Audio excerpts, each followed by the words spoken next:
Armadillo. Nope. Is it green? Turtle. Nope. Is it green? Yeah. Lizard. No. You already said that. Dragon. Nope. It's one of those like big the Komodo dragons. Nope. And you're The fuck? Am I an animal? No. Am I a thing? Yeah. Can you make something out of me?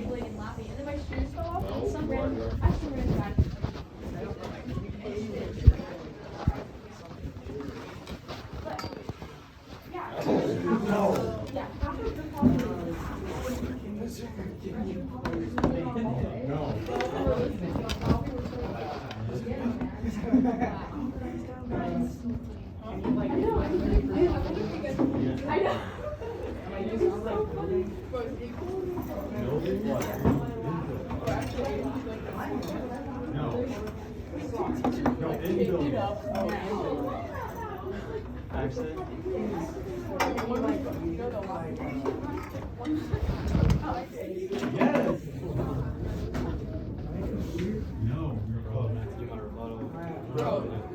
Does anyone have a USB-C charger?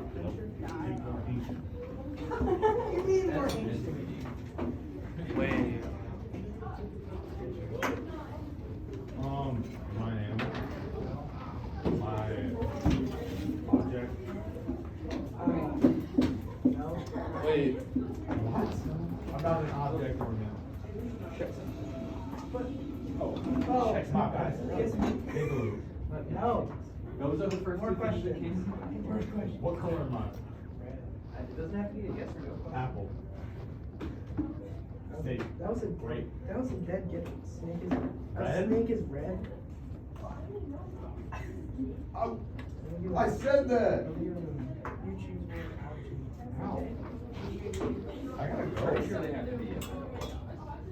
Because otherwise you can just say what am I? Hey, thanks for the Mountain Dew. All right, see you later. Oh! James, Such- actually put that word. Yeah, it's Do you want to see an amazing video of Piano Man being played in English? Yeah, so I heard a story about this actually. This is How my long line, ago? Like 30 seconds ago. Oh, yes.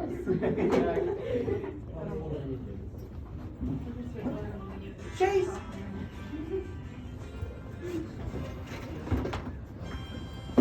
Oh, and he's not going in. No. That's awesome. That she's new. That's awesome. I know. I think she learned it like 10 minutes before that. It's on in my pocket right now. Why not? Are you gonna record the entire class? Okay, bro. It's mostly gonna be audio. I have the camera poking out. Just. Let me see if I can lay my Did you hear about Yuki's class? Huh? No, like on Halloween and then today decided we're doing a music day. Played some Had kind to of play game guitar and where he's just Oh. sang pop songs. So I don't want to tell you the whole story because he stole the game from me and we're supposed to do it. But it's a game where there are grade book points on the line, and one of the people didn't take it very seriously and did something really naughty instead of playing the game. Somebody else can tell you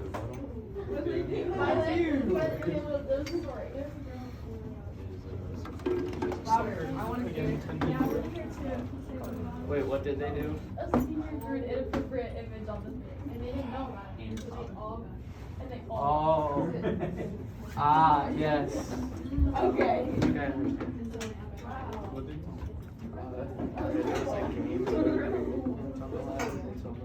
No, it's Christmas.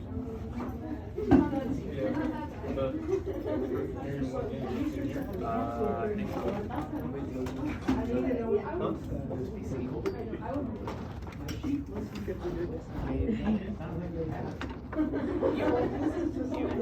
What? The USB-C.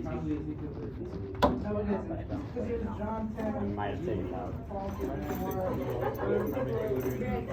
Yeah, I took it out. Sorry. I'm gonna have to Oh, did you? Wait, was that one guy in that area? Yeah, that was good. It's in my magic, but it's not even ready.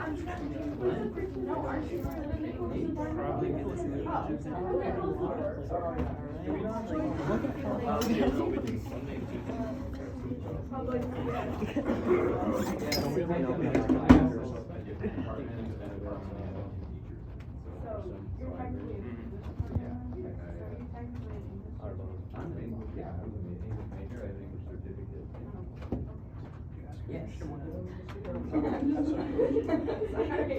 Okay. Good afternoon, everybody. Yeah, right.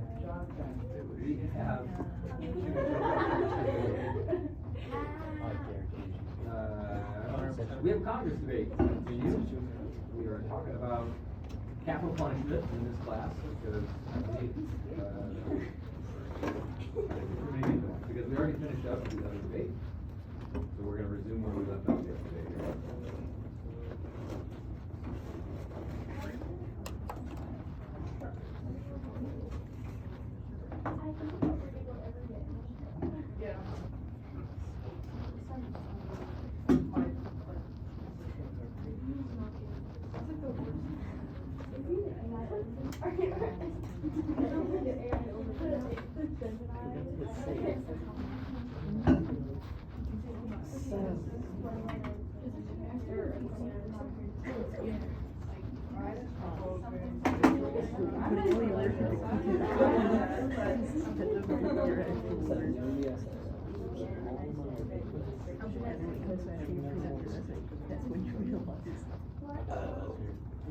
Okay, just like yesterday, I'll take volunteers to start, and then I'll call names of people who still owe speeches. I think we only have one possible authorship based on attendance and things like that. So I think most of you that are speaking today, it'll be your rebuttal speech. If you do happen to be a student who's going to do both, please just let me know, like we've talked about before, when you switch from one to the other, so I get the timing right and the grade is in the right spot. Remember the time signals: one tap at 2:30, two taps at 2:45, and three at 3 minutes. This is probably the right time of this unit to remind you of how the makeup process works. So if for any reason, whether it's because of absence or negligence on your part, for any reason you don't give a speech before the end of the debate, like whether that was capital punishment or other topic, the process now is for you to let me know when you're ready to get that makeup speech. So, I mean, that can be next Tuesday, when, right before break. I'm not really that interested in your planning for that. So like coming up to me today and saying, oh, I'm gonna do it on Tuesday. I don't mean to be mean about it, but I basically don't believe you if you tell me that, because you had a whole bunch of time to plan and prepare for the speech and you didn't. And so rather what I'm looking for is for you to come to class on some future day and say, I'm ready today. I'm gonna do it right now. And then I'll say, okay, cool, you can do it right away at the start of class. And then you'll make up that speech at that time. As far as the rebuttal makeup stuff goes, same idea, but obviously you're not going to be debating against other kids, so you'll have to take the pretend route of saying, someone made this argument and here are my answers to it. Until you give the speech, it stays in the grade book as a 0, so it is up to you to take some initiative and do that preparation and give that speech and remove that 0. Questions about the makeup process? Okay, does anybody want to go first? Okay. You got it.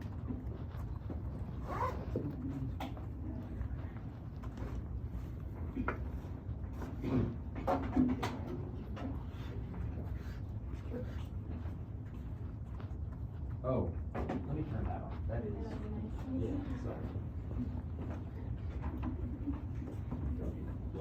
Okay. All right, now whenever you're ready. First off, people will claim that a death penalty deters other criminals from committing heinous crimes. However, there is simply no conclusive evidence that proves that to be true. The New York Times did a study that showed that states with the death penalty have around 48% higher homicide rates than states without the death penalty. The idea that criminals think deeply about the crime they're about to commit and all its pros and cons is extremely wrong. Most murders and crimes are committed in moments of great rage or anger, and often under drug qualities. The thought of the death penalty is too complicated to throw out from criminals' minds. The U.S. Department of Justice says that the certainty of getting caught outweighs the severity of the punishment. The deterrence also ignores factors like poverty, lack of healthy role models, and mental issues that all play into likelihood of crime. Another claim is that the suffering is deserved. If they kill a person, they feel that wrong, like right, and I for not. But like the U.S. Capitol Congress said, we cannot teach that killing is wrong by killing. There is a line to inflicting suffering on another person. The Eighth Amendment prohibits cruel and unusual punishment, and the death penalty is an example of that kind of punishment. The convicts suffer way beyond what the crime deserves. Damien Echols was convicted and on death row for 18 years, and the biggest scar that was left on him was that he missed being treated like a human being. Also, there's a possibility the execution went wrong and ended up torturing the public. Like I said earlier, the psychological and physical effects of guilt and death is beyond cruel. As Gandhi said it best, an eye for an eye only ends up making the whole world blind. But does the death penalty really bring closure for the victims' families? To take a life when a life has been lost is revenge. It is not justice, says Archbishop Desmond Tutu. Taking the life of another person never brings closure to the victims' families, and the convicts' families feel so much more grief, who people often forget about.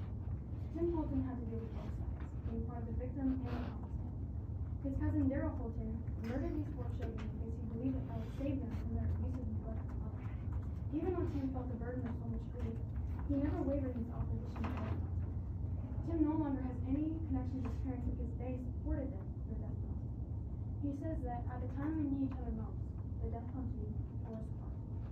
The death penalty just drags out the pain of the victim and the convict's family. There is a long legal process to get a convict on death row, and all the appeals take years to be prosecuted. Both families are forced to relive their trauma again and again as they retell their story. Instead of getting the right closure, they have to prolong the healing process for years as they wait anxiously for the appeals to go through and be over. There's also a lack of funding to support the grieving families as they experience all of this.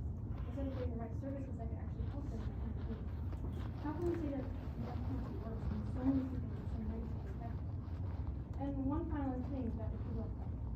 We just need to get rid of all the terrible people in our society by killing them all off. If we cut off the problem by its source, then we won't have to deal with the bad people anymore. However, just like you wouldn't cut off the head of a plant but dig up its roots, we need to bring the attention to prevention rather than punishment. By focusing our efforts on rehabilitation and helping children become better versions of themselves, we can see our society significantly improve to be a healthier society full of consequences.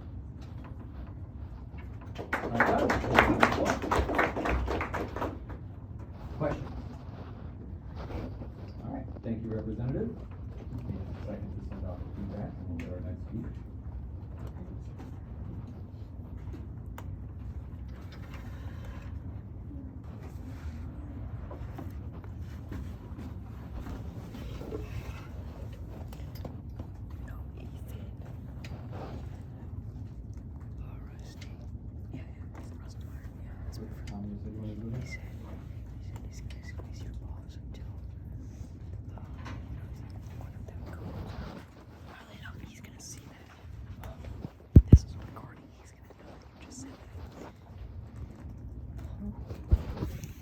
In 2023, there are approximately 22,830 people who had died due to homicide. I want you to picture yourself in this next scenario. You come home after a long day of work and decide you want a snack. As you're walking to the kitchen, you feel your phone buzzing. You answer the call. It's the police. They say, they ask if you are speaking. After you say yes, you get the news. Your wife was stabbed to death while she was shopping. Okay, now that might be a little bit gruesome for this class, but the story is clear. You'd be filled to the brim with sadness and sorrow that your wife had just been murdered. But after the feelings of complete sadness, you'd probably want the man or woman who had killed your wife to feel the exact same way you do. That's when you hear that the person who killed your wife is only going to go to prison for 20 years. This is just one reason why the death penalty should be legal and used more than it is.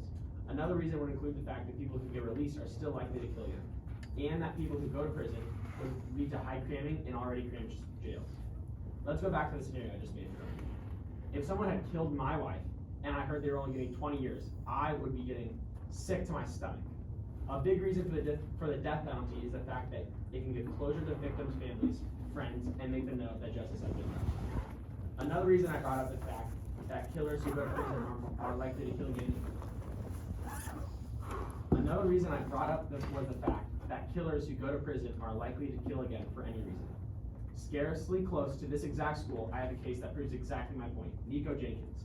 I doubt any of you guys have heard of this case, so let me fill you in. Nico was born in Colorado, and at just 7 years old, he had brought a handgun to school with the intent to hurt his classmates. 10 years later, he was sent into prison for another armed robbery. Within 2 weeks of his release, after 20 years, he had killed 2 men at a swimming pool, a man outside his garage, and a mother of 3 kids on her way home from work. He had zero connection to any of the people besides his wanting to kill. The last reason is that these killers who go to jail would cram the jails that are already struggling with holding the immense amount of prisoners.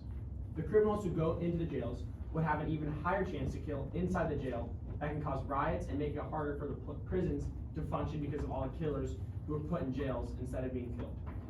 To conclude, the death penalty has many benefits, like the relief to the family, friends, making sure the killers won't kill again, and making prisons less crowded, and simply just giving killers what they deserve. I hope you can see the truth in the death penalty and that killers deserve to be killed.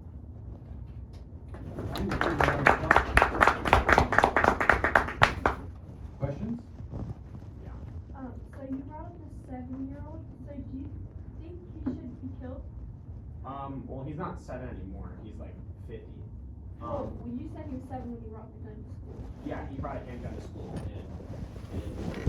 he had intention to hurt his classmates. So if he had been convicted of murder,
So if I'm asking you now, I'm asking you about your rebuttal.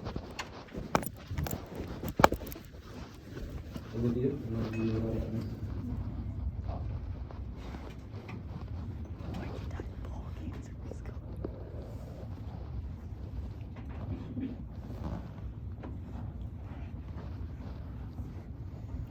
be talking about why the death penalty is good for society. Some of the reasons I'll be talking about are the cost of the decrease, closing the families eye for an eye, and danger to society. Did you know that capital punishment has been one of the most argumental issues in the realm of criminal justice, sparking debate across various societies worldwide for centuries? Firstly, people say that putting someone in jail would be easier for costs is simply not the case. The cost would be decreased. The overall cost in general will lower if that person is deceased. This information is saying that to keep a person in prison will cost money. The person is allowed a free public appointed attorney, and we pay for this in our taxes. The prisoners will get the right to appeal to the court, which in turn makes out judges' fees, courts' fees, and attorney fees. Secondly, people say that families don't get the closure they need, but that is not true. For families, can be really important because if someone killed one of your family members, you would want them to be dead instead of them doing all their time in jail or them being released, knowing all the crimes that they did. People believe that executing the perpetrator brings a sense of justice and finality, while opponents argue that the lengthy legal process of death penalty cases re-traumatizes families and that executions don't fill the void of losing a loved one. This is saying that a family knows that their family member's killer has been executed, so helps them sleep at night instead of knowing that the killer could still be out there. Another reason is people say that criminals should get more of a punishment, but that is not true. Eye for eye. This is saying that the criminal punishment is equivalent to what The Gallup site is saying that the number 2 response to this question has fluctuated over the years. Originally in 1991, the idea of death penalty from liquidating a crime was taken at 19%.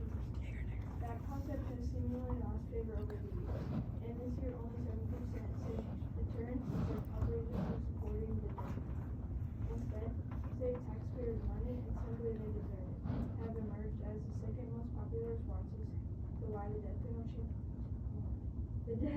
should be used in murder convictions.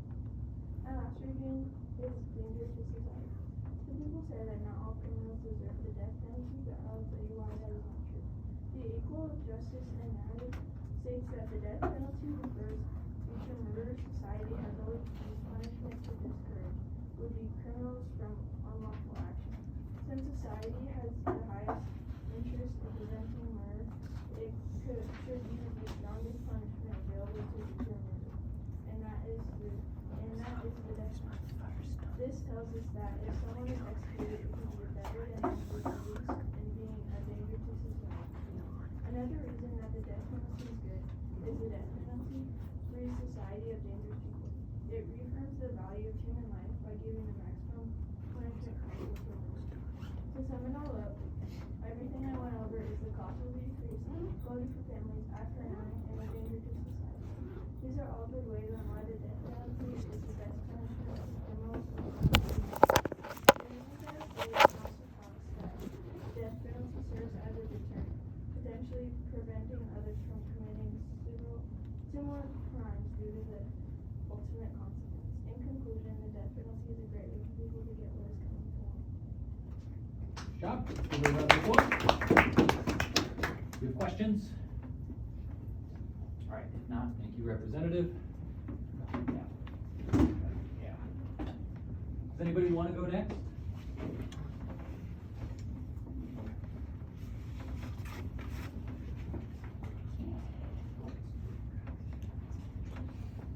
Wilder?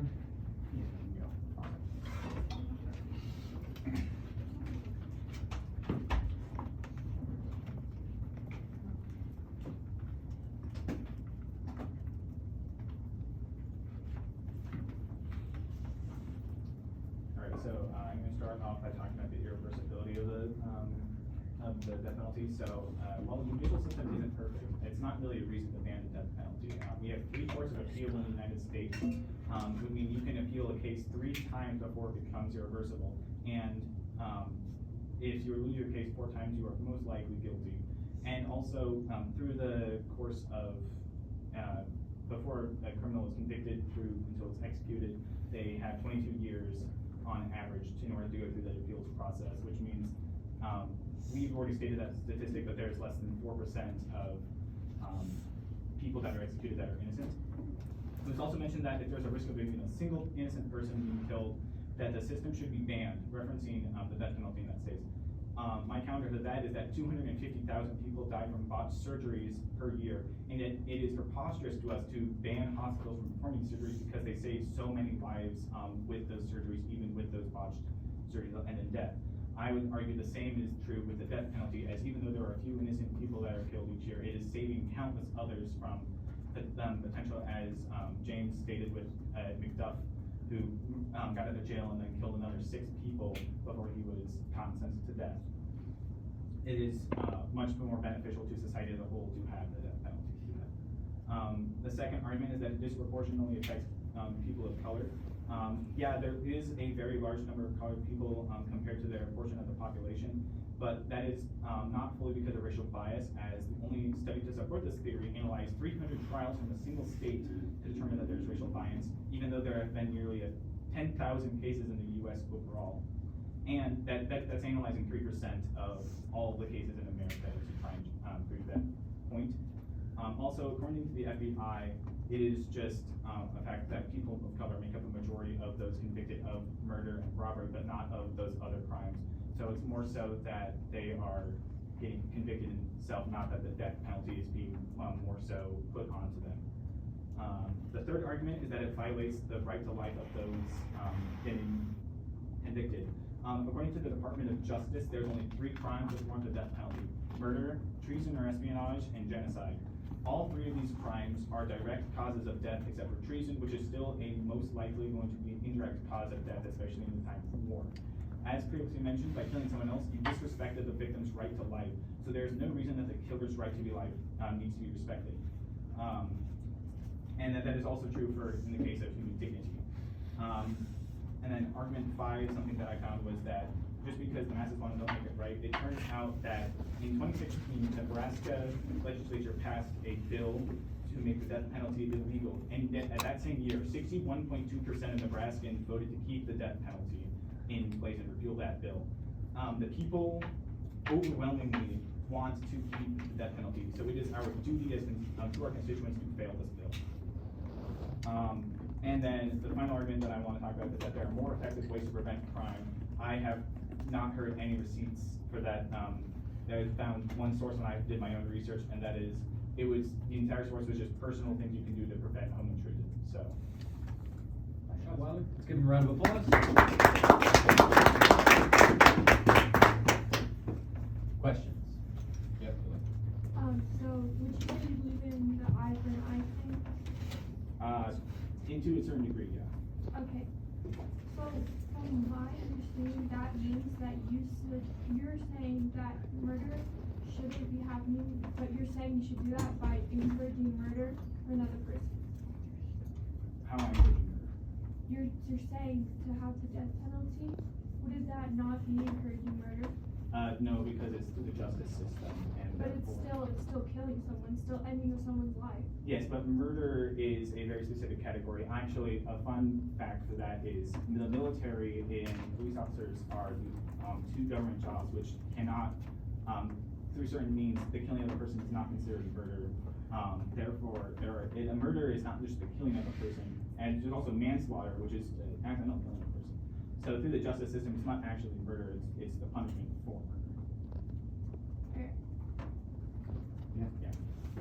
So you mentioned hospitals and how they kill people every year. So what would you say the fact that, hospitals, their intention isn't to kill people, the death penalty, the whole intention is to kill people, and then also 1% of murderers that are let out of jail end up going and then killing again, as the Marshall Project said in 2024. So what do you say about that? Well, to answer the first part of that, I would argue that the penalty's entire purpose is not to kill, is to prevent others from being killed by those who have previously killed.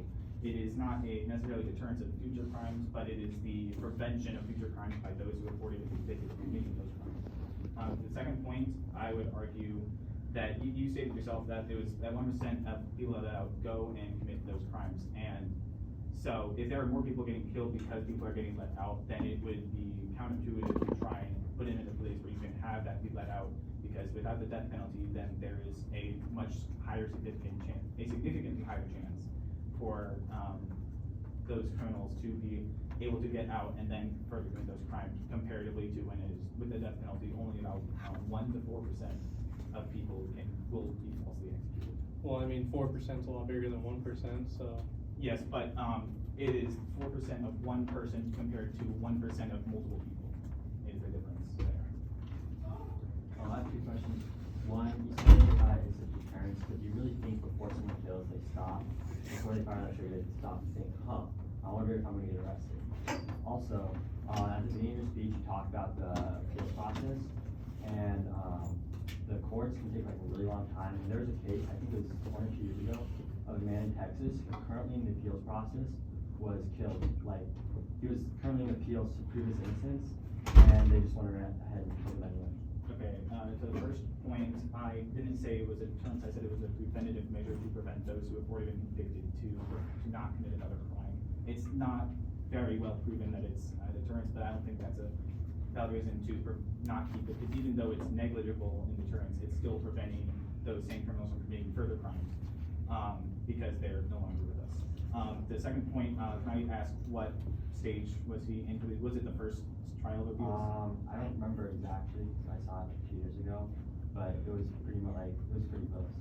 Okay, I don't know for a specific change, but yeah, that's probably gonna be within that 1 to 4% statistic from before, which is unfortunate, but I do think those people do matter, but at the same time, it's just kind of a math equation where it's like, which takes more lives, and I think having the death penalty does in fact save. It really doesn't, because if you think about it, you can just lock them up without parole, and they're still not gonna get out and kill people. Going back to what you said, do you truly think that a criminal's gonna think about the death penalty before he commits a murder or commits a crime? Do you really think he's gonna think, oh wow, I don't wanna die just because of this? I don't think truly, personally, I don't think a murderer is gonna do that. I don't think someone who is convinced of that they are going to commit murder is gonna think about that. But again, I don't think it's that much of a deterrent. At the same time, I do think someone who wants to go and commit like armed robbery or something else, some other minor crime that's not to the same extent as murder, will be thinking about trying to prevent themselves from getting murdered so they wouldn't get that death penalty. I don't think, I don't know why it keeps getting brought up, but I personally don't think deterrence is a good argument for keeping the death penalty. It's not been proven, and it's more so the preventative aspect of preventing those who are convicted to commit another crime, not those who haven't committed a crime to then commit that. Other questions? You're way over 2 minutes, so that's very optional. Nice job. Let's give him another round of applause. Would anybody like to go next?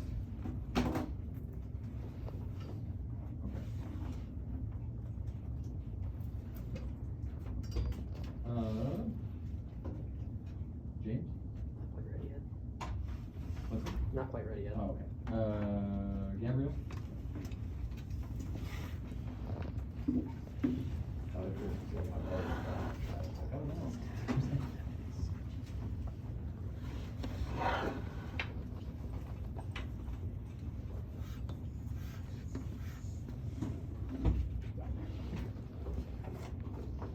Others argue that the death penalty is immoral, that life without parole is a better option, and that racial bias can lead to unjust convictions, making it too dangerous to implement such a punishment.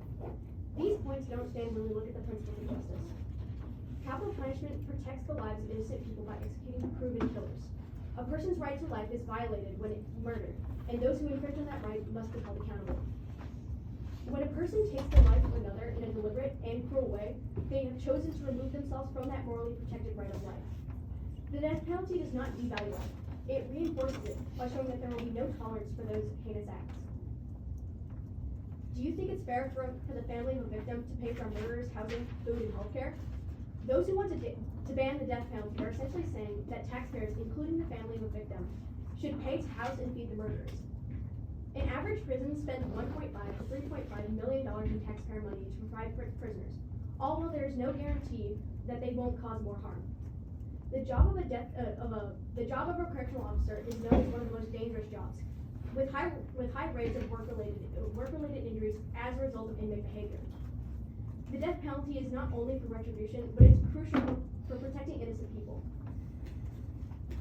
Society is worried that innocent people could be wrongfully convicted through false claims or racial biases. The system's bias is a flaw, but this argument could apply to any part of the justice system, but we don't abolish prisons or courts. The solution is to fix the prosecution, not to abolish the punishment. In addition, long-lasting capital cases and modern forensics such as DNA analysis have drastically reduced the rate of wrongful convictions. The answer is to improve fairness, not take away justice altogether. When applied fairly, the death penalty stands as a tool of justice. It protects innocent people, honors victims, and holds some of the worst offenders accountable for their actions. Nice job. Let's give her a round of applause. Questions? All right, thank you, Representative. In just a moment, y'all, we'll get on to the next one.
wanna go next?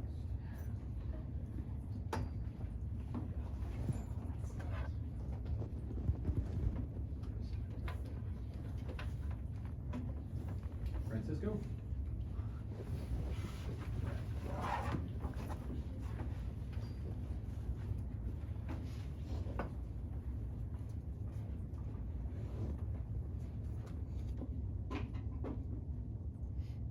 I'll respond to the arguments made against the death penalty and show why they fail to address the reality of justice, public safety, and moral responsibility. Firstly, the opposing sides argue that the death penalty does not deter crime. Even if some studies remain extra inconclusive, it's undeniable that a penalty or consequence like being put to death naturally has the strongest deterrent. In fact, a 2003 study published in the Journal of Law and Economics found that each execution correlated with an average of 18 fewer murders.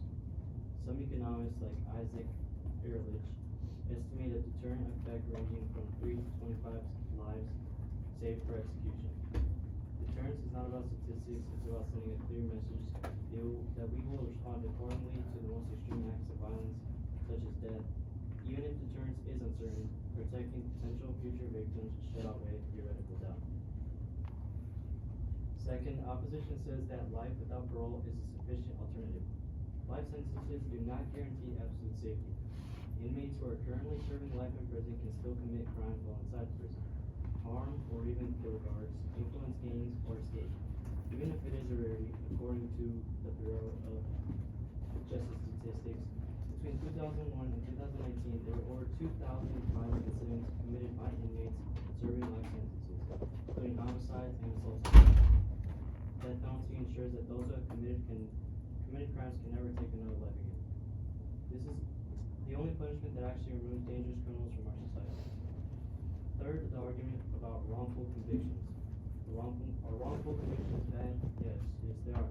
We can ignore the fact that it's going to be a rarity nowadays, especially because of advancements made in forensic science, DNA testing, and legal standards. The accuracy of DNA testing has reduced wrongful convictions significantly. According to the U.S. Department of Justice, since 1992, there have been over 375 DNA exonerations. But modern procedures now include mandatory DNA testing in most capital cases, making such errors far less likely today than in previous decades. Is the system perfect? No, they aren't. We can't give up on justice because perfection is unattainable. We cannot remove the highest form of punishment in this justice system. Lastly, opponents claim that the death penalty is immoral or even revenge, but justice and revenge are not the same. Death penalty is not an emotional reaction. It is a response to crimes so extreme that no other punishment matches the gravity. Philosopher Ernest Van Dam wrote that justice requires moral proportionality, that certain crimes are so severe, no punishment but death matches their gravity. Similarly, George W. Bush stated, "I don't support the death penalty for revenge. I support it because I believe it saves other lives." When somebody intentionally takes an innocent life, especially in brutal or multiple murders, society has a moral right, and some might even say obligation, to impose a punishment that reflects the gravity of the crime. In conclusion, the arguments against the death penalty lean on uncertainty, emotional appeals, and idealistic expectations of a perfect justice system. But the world requires firm consequences, protection, and justice. When used carefully and fairly, the death penalty remains a very necessary tool for dealing with criminals.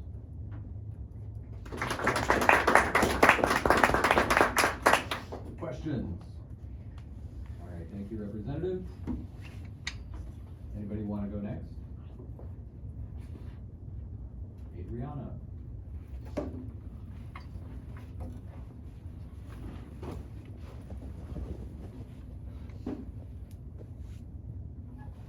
People say that people will be scared of the death penalty because of the consequences, but that the family of the victims will get closure. Or maybe people think that the cost will be very high. These are all the things to think about. But do you think killing someone based on what they did might not always be the best solution? These are some of the things that I'll be talking about why the death penalty shouldn't be allowed. My first point is closure for the victims' families. People say that giving someone the death penalty would help the families get closure, but lots of sites say that's just not true. Alliance to execute state that the death penalty usually ends up causing more harm than good for the victim's family. Also saying that each trial forces the family to relive the trauma that they having occurred decades ago due to the length of trials, punishments, and cases, which is something that Violet also stated. This is the reason why the death penalty won't help the families and will actually cause more pain than good. Another side of the argument talks about general deterrence, meaning that people will have a fear that if they do something bad, they will feel the fear of the punishment. For that, so let me ask you this. If you've ever been friends or know somebody who does bad things, do they seem scared of consequences? Probably not. In lots of cases, people don't expect to be caught for their crimes, meaning that they will continue doing the bad crimes, and also meaning that they don't care about the punishment. Another reason why general deterrence doesn't work is that people might not know the actual punishment for their crimes. Lots of people do crimes not knowing that what they're doing is actually going to have a really bad consequence. These reasons are good examples that the fear of punishment is probably not going to scare as many people as you think. Lastly, people argue that killing someone will be easier or something that we can just do and get over with. But didn't think about the cost of the death penalty. The process is significantly more expensive than life in prison. It is estimated to cost millions to tens of millions of dollars per case. According to studies by organizations like the American Civil Liberties Union and Death Penalty Information Center states that costs include the extensive legal processes, such as lengthy trials and appeals and high security costs in death row. It could be much easier to get a person into prison for life than to spend millions of dollars to kill someone, especially if the death penalty doesn't have a huge impact. All in all, the argument stating that we should pass a law for death penalty makes less sense than to pass a law saying that death penalty shouldn't be a law. Points being, if the families don't get the closure that people think they do, people aren't scared of the punishments, then the cost of the death penalty is really high. If killing someone will be sleep better, then this might not be the argument for you. But if we can make things more simple and put people in prison for life, then why don't we?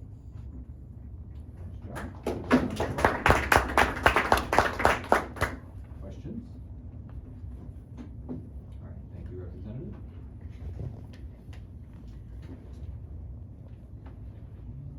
Tommy, you want to do your rebuttal today too? Sure. Thank you.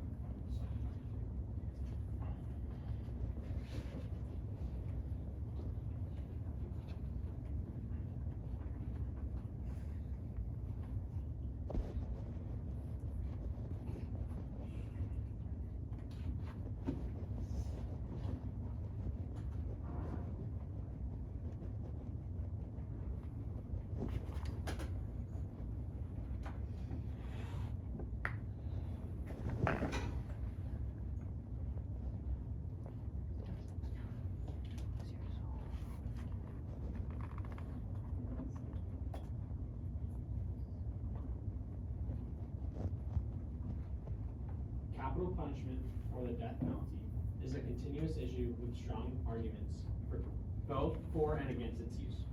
While opponents raise concerns about human rights, the risk of executing innocent individuals, and moral objections to state-sanctioned killings, these arguments do not fully withstand scrutiny.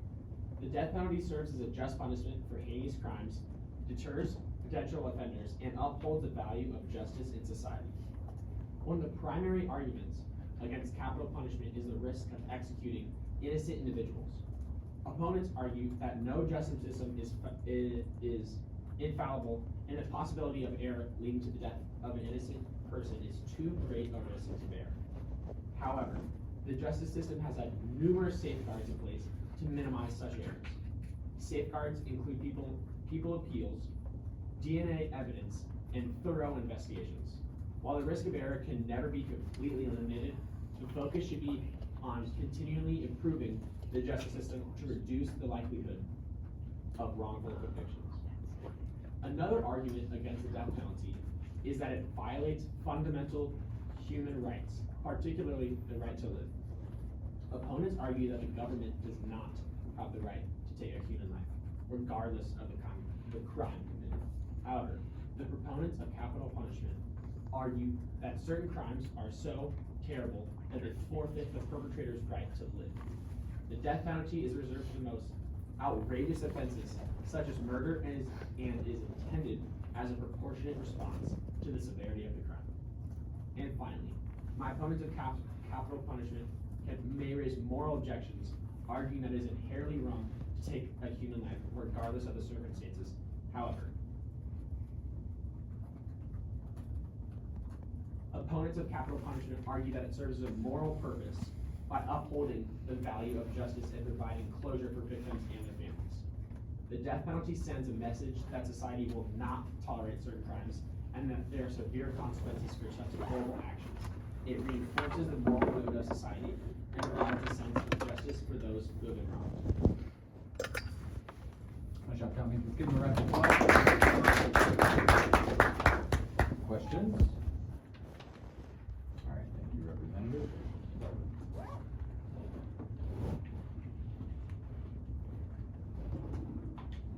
Does anybody want to go next?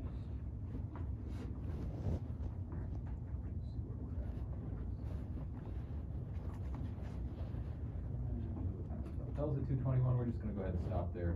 This speech is even a little bit longer than 3 minutes. We're going to get cut off by the bell, and I just absolutely hate that. We will pick up the capital punishment debate on Monday. Those of you that have speeches left to give, there's not very many. There's maybe 2, 4, 6, 8, maybe 8 speeches left. So even though Monday is short, I think it's very likely we'll finish this up on Monday. So let's come ready to go. Otherwise, that process I described at the start of class applies to you. Say that again. I'm here in the last couple of minutes, not really doing anything. If you have some questions, we need to chat. My phone is incredibly hot. Have a good weekend. I'm sitting in my pocket. You can feel it. Damn. The cost argument? Because I was already. You couldn't touch on it? I didn't bring my remote, so if you want to just start, that's when we make sure. I can try to, yeah. Because I can show you what I do. Okay. Since I If didn't you, say it. if you feel could how send it hot to me, that would be much appreciated. So that I can just also check out those. You feel how hot my phone So is. that I have Wait, if you guys are available, you guys can send that to me. That could be my entire speech. I've been recording this. Very fun. Okay. This guy's You feel how hot my phone is. Brownie? You This can. man You is can. gay. Hey. So is this man. Hey. Like the president? Yes. Yes. What? These two. You need to run. These two been doing some That would be stuff. really funny. These two been doing I some promise I will stuff. not be as bad as the first.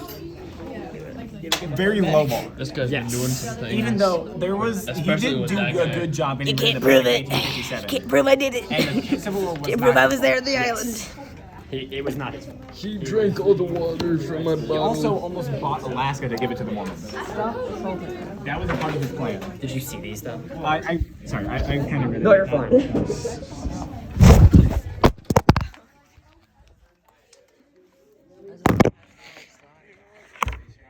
Is that keeping it recording for a little bit longer all the way up until the bell? We like the opposite one. Yeah, the restate. Yeah, that's restating the